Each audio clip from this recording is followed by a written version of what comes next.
What happens when telling the truth becomes the most dangerous story of all? He's interviewed presidents, icons, and dreamers. But the biggest story he's ever told is ours. For over 5 decades, India Abroad was more than a newspaper. It was a lifeline. It connected generations of Indians in America, shared our stories, our triumphs, our struggles, and gave us a voice when few others would. My guest today is a man who helped shape that voice, Aziz Haniffa. He's covered world leaders from Ronald Reagan, Bill Clinton, and Barack Obama to Indian trailblazers like Indira Gandhi, APJ Abdul Kalam, and cultural icons such as Asha Bhosle and Amitabh Bachchan. Today, we're not just talking about journalism, we're talking about truth under pressure, the courage to speak when silence feels safer, and the legacy of a storyteller who's witnessed history unfold across 2 nations. Aziz, welcome to the Raz Patel Show. It's truly an honor. Mr. Aziz, thank you for coming on to the Raz Patel Show. Thank you very much. It's a pleasure to be here. You know, I feel like a kid who's starstruck because I have watched you since growing up. It's from the 80s, and your newspaper used to be a regular in our house, and watching on CNN, not thinking twice about it, just knowing that you're part of the family without really realizing that I will have the honor of sitting with you today and to understand the real Aziz behind the camera. So thank you. I'm excited from every angle. Thank you. I'm excited too to be here and wish you all the best. Thank you. So before the headlines and the history, who was the young Aziz? How did you become so involved in this journalism, and who is the mentor? I want to know those 3 aspects. It's so serendipitous how I came to be working for India Abroad. Here I was just finishing up my master's degree at George Washington University here in Washington, D.C. And I was doing political science, international affairs, and probably when I graduated, I probably might have got into one of the many think tanks that were here in the Washington area. Yeah. But then there was a mutual friend, a Sri Lankan mutual friend, and that's the story by itself, how a Sri Lankan came to be working for India Abroad and ended up as its executive editor. Which we all think about. Yeah. And here was a fellow Sri Lankan who were working for the United Nations, who was a friend of Gopal Raju, who was the founder and publisher of India Abroad. Right. And India Abroad had been around for about 15 years at the time. And he had a New York Times copy editor who was moonlighting for him from Washington, called Erwin Molotsky, who was, writing off press releases and just giving some India news. And remember, this was the time when there was no internet. Right. There was, and India Abroad has really been started by Gopal Raju as a small little paper, 12 pages, just to give Indians living in the US, which was a very small segment of people, an idea of what was going on in India. Right. Because this was when you were getting news by snail mail, and you were getting, there was no I mean, there's no internet, Absolutely. there's You no can't- Facebook, no Instagram. Absolutely. So Gopal Raju wanted a young guy to be in Washington who could hustle and, mainstream the paper from an ethnic mold to somewhat a mainstream mold by giving them news about how Congress works, how the State Department works, how policy is made.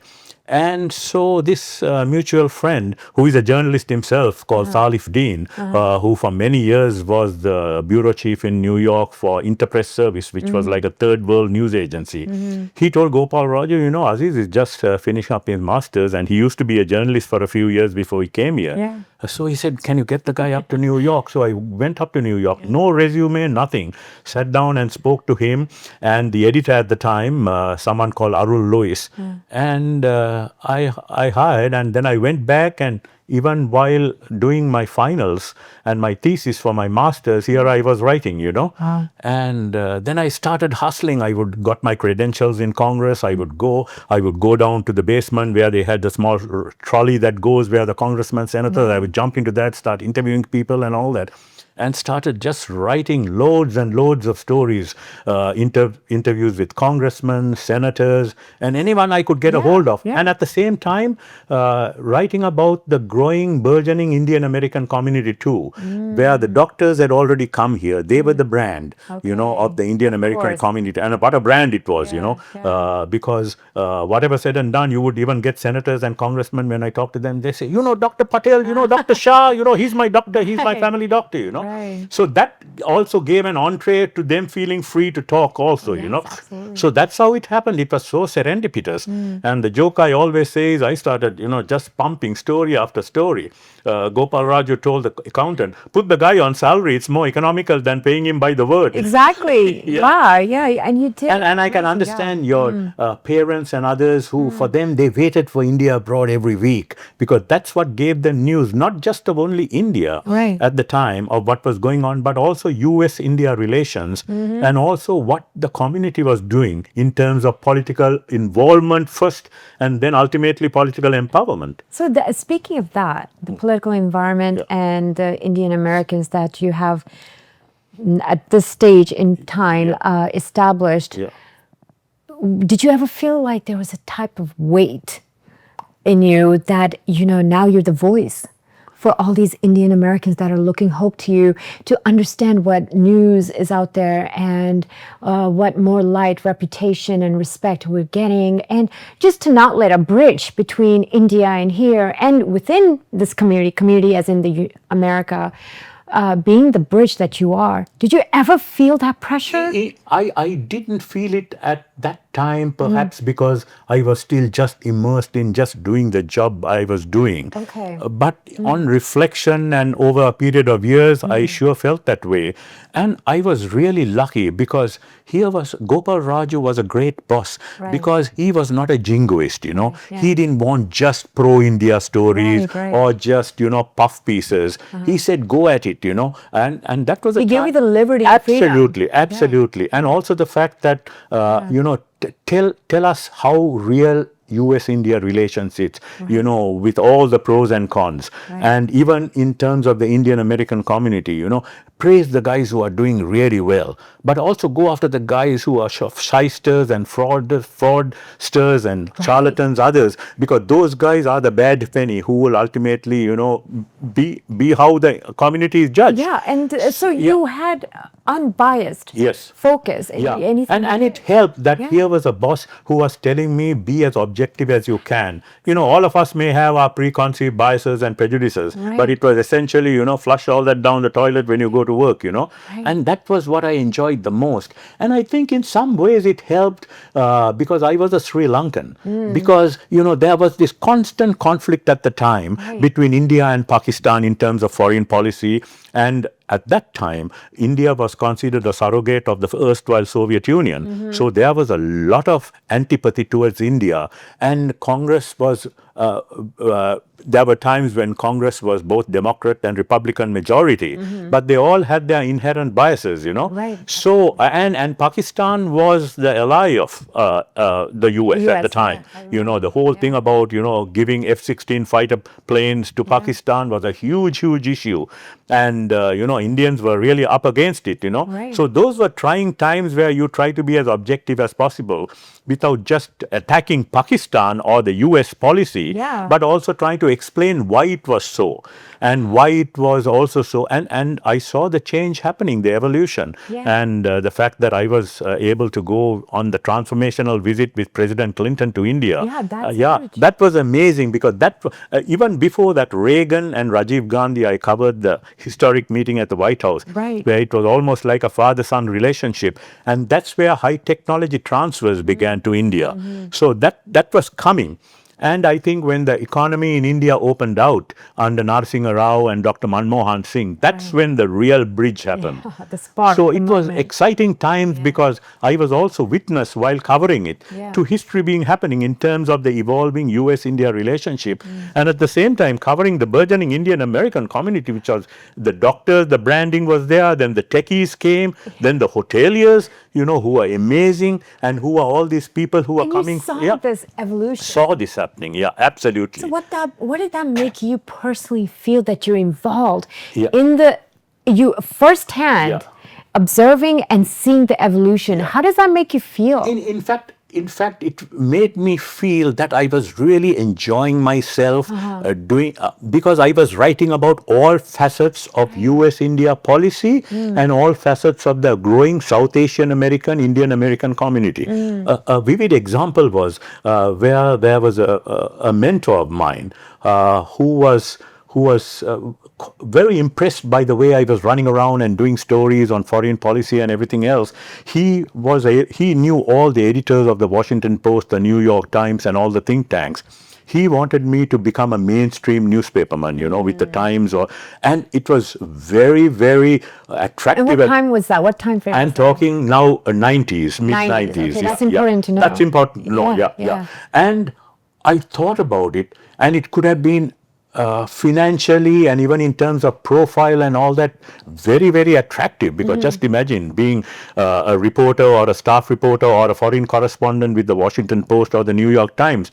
But then I decided to stick to India abroad, because I was enjoying covering all facets, just not being buttonholed by either being a foreign correspondent or being buttonholed only to covering the South Asian American community, because, here's a South Asian, so let's get him to just cover the community, So I decided to just take it.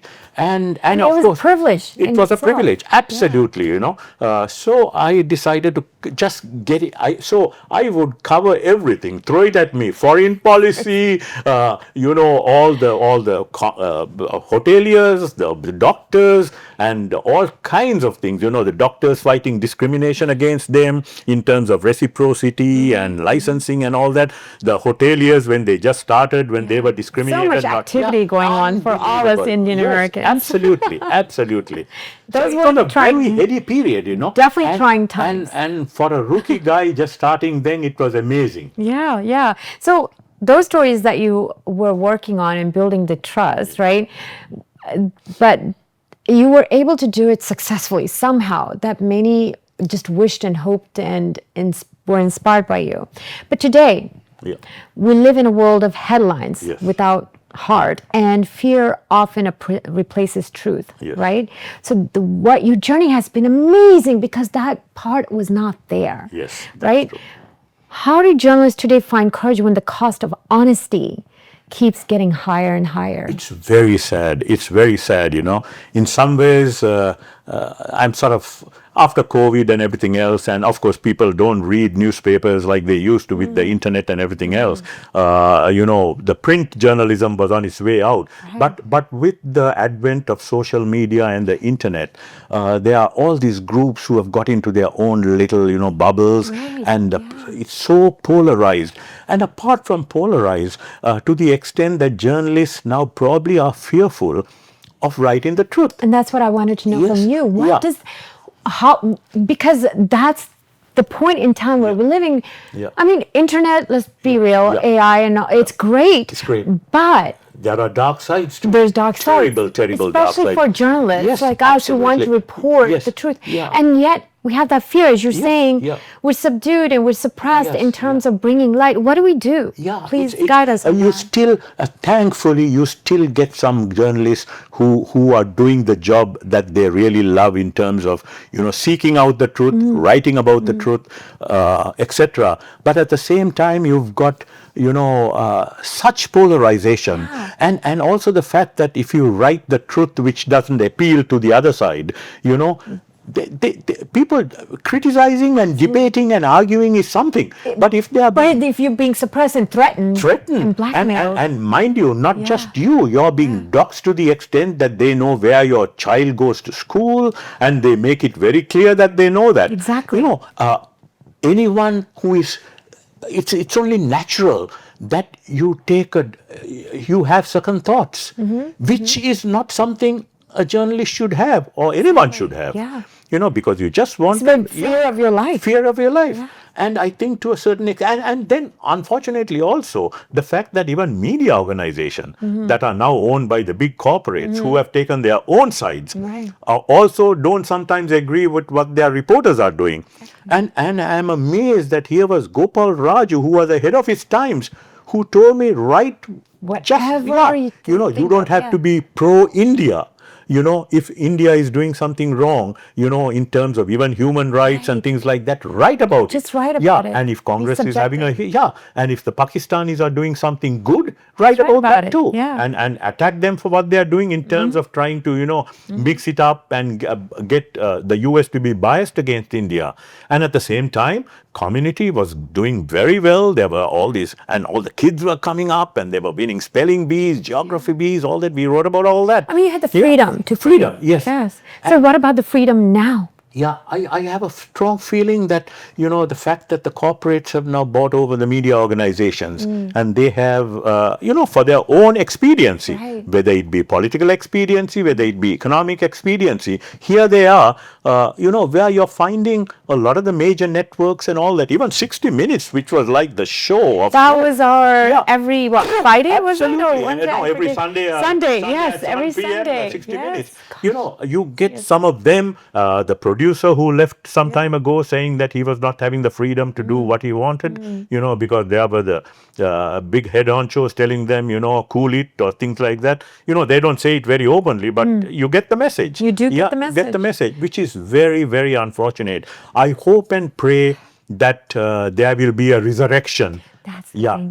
But the more this kind of polarization entrenches itself, it's going to be probably years and years before you can get out of it. Right. Which is we're in a cancel culture at the moment. Everything we say is canceled, or our disagreement exists at the moment. Yeah. And the sad thing is, you shape not just policy. You shape the minds of people. Exactly. With this kind of so they are not getting the truth. No. And then with the deep fakes and the AI that is also overriding what you're saying, that's another fear that everyone has. You don't know what to believe, which is really scary, which is very scary. So in itself, freedom has been lost. Yes, or transition or skewed in a direction that we don't want. Yes, right? Because being open is one thing, but when freedoms and things that we so much hold on to are being skewed to an extent where it may be irreparable, that's really scary and dangerous.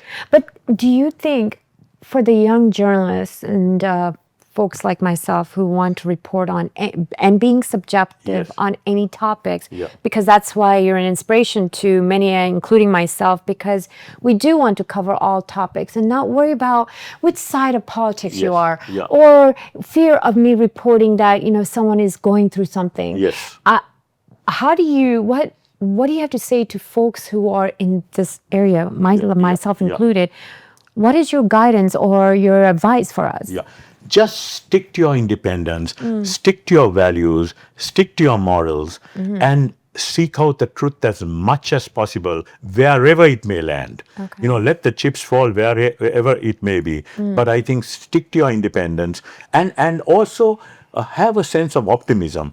Don't get really down in the sense that, hey, this is, I know I've got a great story here. I've got the truth I can expose. But boy, am I going to lose my sources? Am I going to lose my friends? Am I going to lose members of my own family who may disagree? They're divided now. Divided, absolutely. I think that's what, and there are young people like you who are doing that to the best of their ability. I think just continue doing that. It's going to be much, much tougher than during the time that we guys started. Because we had bosses who backed us to the hilt. Which is very important. It is important. Absolutely. So I think a sense of independence, your own sense of values, your own morality, and all those things are going to be very, very important. Because things that we didn't think about at that time are things people realistically have to think about. Absolutely. Because it's just a threat. You get threats. So it's not just like some guy saying, you wrote a whole load of bull and arguing with you, and you could debate that. You could argue that and say, this is what I wrote. Okay, I respect your that opinion. is professional. That was very professional. Constructive. Constructive. Absolutely. So you've seen. You once said, there was a quote, if I may, that journalism isn't just about facts. It's about giving people a mirror and a microphone, which stood out to me.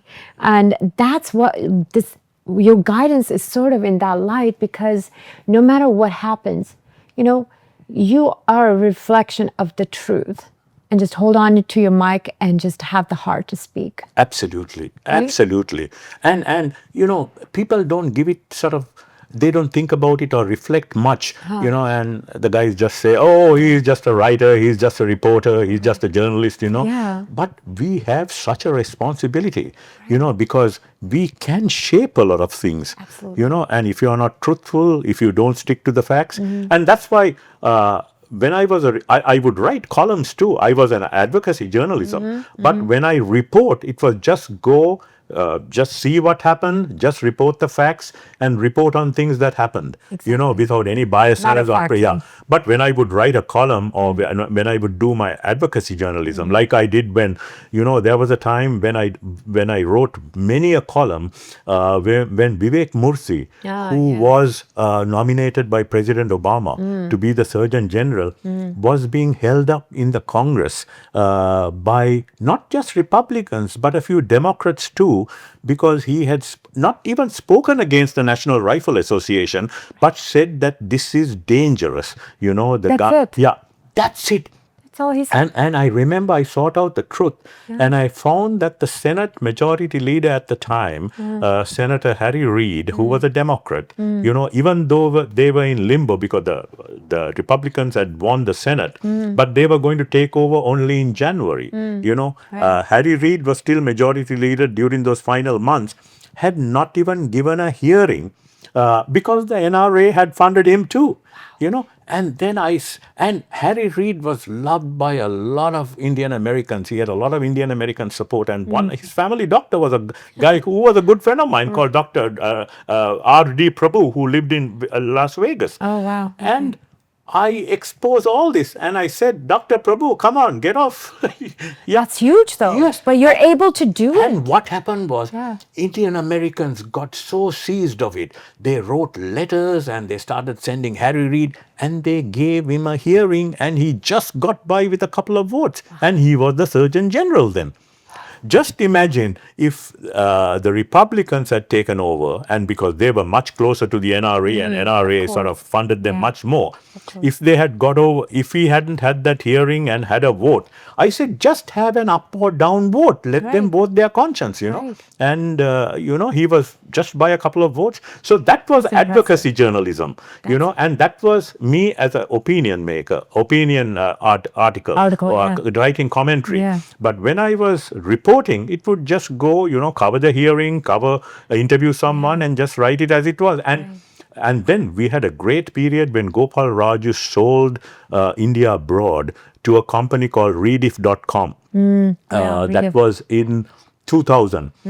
Rediff.com was the pioneering internet in India. These days, and they came and did a massive IPO, and they raised a whole lot of money. So they wanted to have an offline newspaper because they were sort of an online, they were like the AOA of India.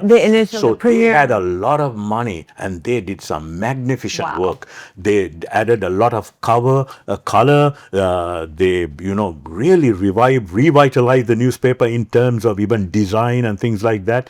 Every issue would have a magazine section where you would do long features, long form writing, interviews, and all that. So that was amazing. And we were then being on a par with American mainstream journalists. We were given stock options and all that kind of thing. So you could retain really good guys, In fact, while I did mostly politics diplomacy, and also went around the country covering the doctors and the hoteliers, the engineers, and everyone else, my late colleague called Arthur Pius, you would do some of the fabulous features, on Indian authors, on Indian writers, and a lot of features, So course. that really grew the paper. But the unfortunate thing was, it was with the internet, circulation was dropping. The older generation who loved India abroad, couldn't do without India abroad, were literally dying. Yeah, of course. Yeah, and the younger guys whom I would write about, they won't read it. it was very interesting. The young guys whom I would write about would say, Aziz, you covered me at the spelling bee or the Intel science competition. Can you send me the article? I would say, why don't you subscribe? He said, no, my uncle subscribed. I saw the paper. But you can't help it. These guys were in a new age now, Yeah, I mean, the culture was changing rapidly. Changing. And another reason was we were also taking our time moving to digital because like a lot of pioneers, they think they know all the answers. And even when we started, at that time, there was another wonderful person who was the founder of Rediff.com, who then became publisher because Gopal Raju was getting on in years and he sold the newspaper. And we would tell him, we got to go digital. He would say, don't worry, Aziz, we got 60 million cash burn, we got 70 million cash burn, and finally it all just burnt away. But the thing was, they were the pioneers of the internet. So, and there was a practical thing to it also. Even though the New York Times, the Washington Post and others have gone up in circulation, revenues have dropped. Yeah. Because, ad in the New York Times is 50,000 for a full page. Yeah. But if you are just going to have only internet advertising, that's minuscule. Yeah. So I mean, circulation may go up in terms of, guys, online subscribers, but revenue is dropping. It is dropping rapidly. And for venerable newspapers like the Chicago Tribune and the Philadelphia Inquirer to go bankrupt. That's huge.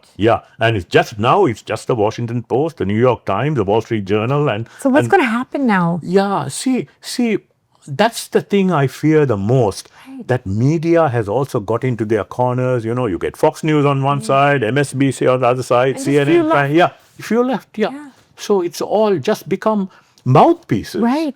That's all it is, It's hard to really get the facts sometimes, Right. The truth. The truth, and there's so much of fake news, disinformation, misinformation going around, and the fake news looks so authentic. It's scary. It's really, really scary. It's really scary. Yeah. Because I have a lot of guys sending me, all kinds of things saying, wow, look what happened. And then you realize it's not real. It's not real. Yeah, that's what happened to me yesterday when I was looking. Because they can even get the exact voices of the leaders, the cabinet officials, and everyone else. It's very, very scary. It's a scary world at the moment, for especially journalists and those who want to report anything or be on the media.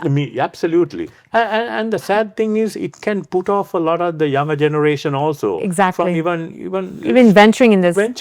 Absolutely. Yeah. So, I mean, and so what message, you're speaking of the next generation, what message do you want to provide to them so they're not scared or put off by the noise and the fear factor that's happening at the moment? I mean, you shed some light, but is there any other message you'd like to provide to them? Because at the moment, they are sort of our folks that need to continue the legacy. Yes, one is, don't give up on journalism. Okay. Don't give up on this profession. Okay. Because not just the fact that there are all these, voices that are so biased on one side or the other. Yeah. There is also a practical factor.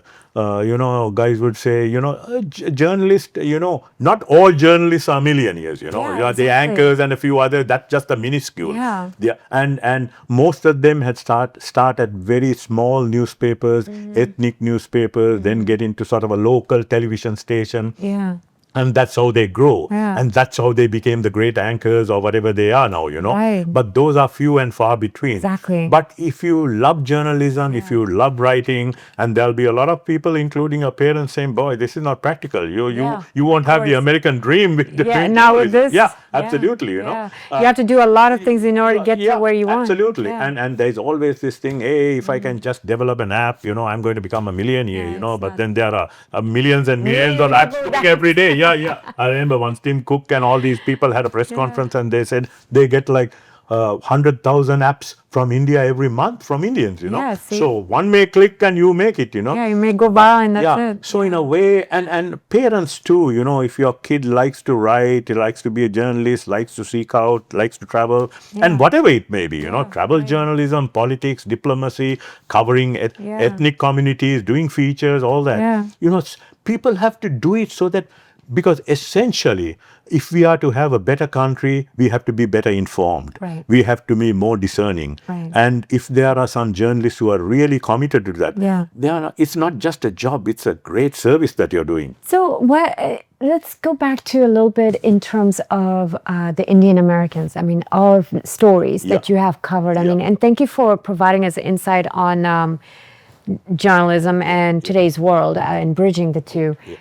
What are your thoughts on you covering the news for the Indian Americans? And now that you are hopefully not retired in that form, but what do you see from where you started with the Indian Americans that you've covered the news versus now, and what hope are you providing to the Indian Americans in its entirety? See, I think the evolution of the Indian American community has been pretty amazing. Okay. I remember. I agree. Yeah. And the fact that, when I was when I started, they were not politically involved. And you can understand that, because here was a new community that wanted to be sort of not just integrated, first established. And then that they had to be wary. And be wary. And being very passive. Even the doctors and others didn't want to rock the boat, even though they were being discriminated. Absolutely. So, and the hoteliers too, they were a small community, not being given insurance and everything else, derogatory, assigned to being Patel motels and everything else. Now look at them,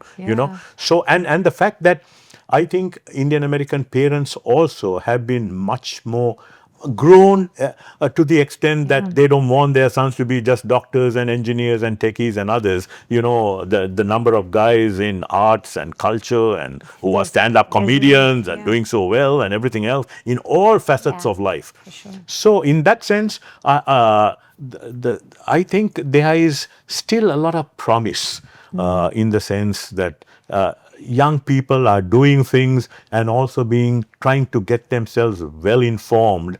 In that sense, I think it's working out pretty well, and I think we've got to be optimistic in that sense. And I think things may look glum. I know there are a lot of people who feel really defeated at saying, "Boy, nothing seems to work," and it's going from bad to worse.